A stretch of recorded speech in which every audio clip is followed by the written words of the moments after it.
at Harbortown Golf Links in Hilton Head, South Carolina. And look at the company he's got right behind him. Shane Lowry, T3 at the Masters last week. He's one shot, as is Eric Van Rooyen, Patrick Cantlay. 12 players within 3 shots of the leader, Harold Varner III. And HV3 looking for his first career PGA Tour victory. He's made 178 starts on the PGA Tour, and he's yet to win. Perhaps this is the week he does.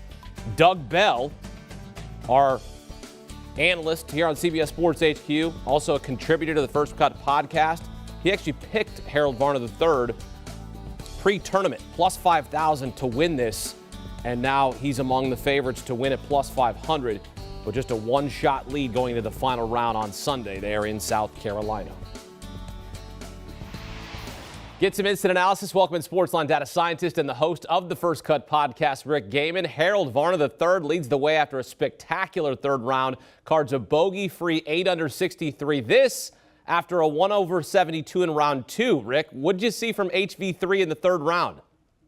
Yeah, you mentioned it there, Hakeem. Absolutely splendid. Not a single blemish on the card. And I saw a guy playing with absolute confidence, taking on flag sticks, rolling in putts with holing pace. You know, if he doesn't make them, they're going to roll 2 feet by, and that's okay. He'll knock those in, no problem. So I saw a very confident round of golf from Harold Varner III on a very, quite honestly, Hakeem, easy moving day around Harbortown. The course played about 2 strokes under par, easily the best scoring conditions that we've seen this week, and HV3 absolutely took advantage. Now, the big question isn't what he does on Thursday or Friday or Saturday. It's always about what HV3 does on Sunday, because not only does he not have a PGA Tour victory, but he's had a couple of close calls and, dare I say, Sunday meltdowns. So he's going to go to sleep tonight, hopefully get a good night's rest, and try to break through for his first career victory on Sunday. He's one of the most likable players on tour, like very affable.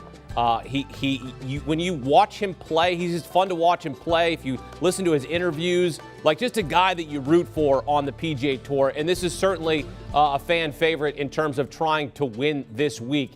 His best finish came at this event last year. Rick finished T2. And as I mentioned, he's made 178 starts on tour. And this could be it. This could be his first victory. What would a win mean for Varner? What would that mean for him on Sunday?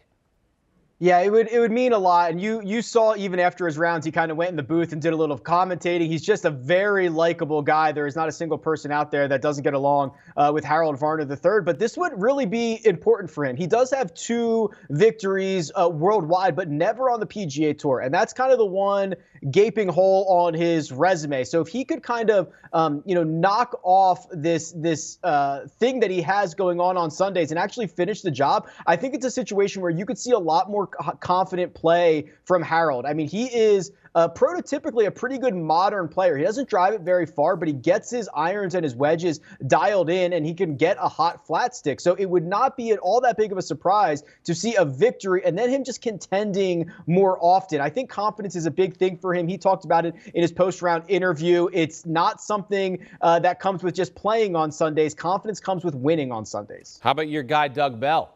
He's picking. He picked Harold Varner III pre-event at plus 5,000 to win here.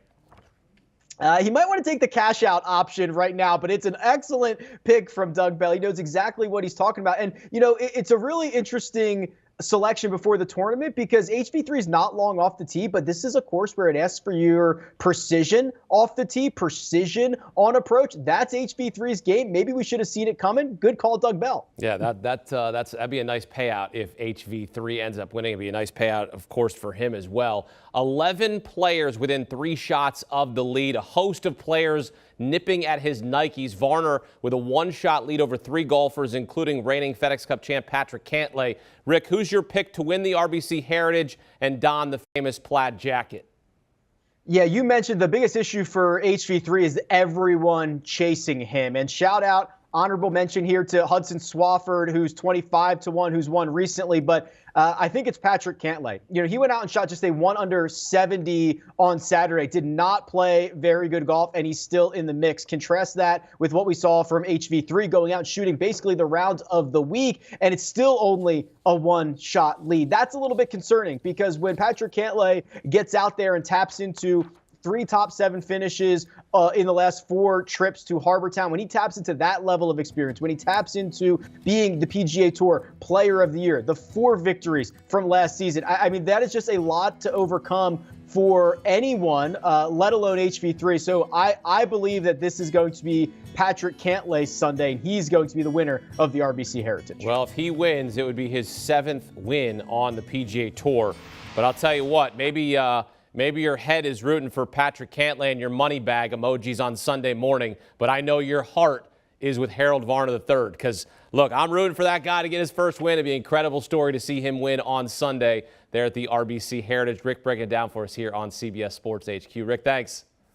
And you can watch final round coverage beginning 3 Eastern on CBS of the RBC Heritage. You can also watch streaming on Paramount+, CBSSports.com, and on the CBS Sports app. We'll have post-round analysis right here on CBS Sports HQ. And scan the QR code on your screen now to check out the new tailor-made stealth irons and improve your game today. Do you want a sports network that delivers everything that matters about the game? The highlights, the picks, the instant analysis, no yelling, no fake debates, no politics. Hit the subscribe button and never miss a moment.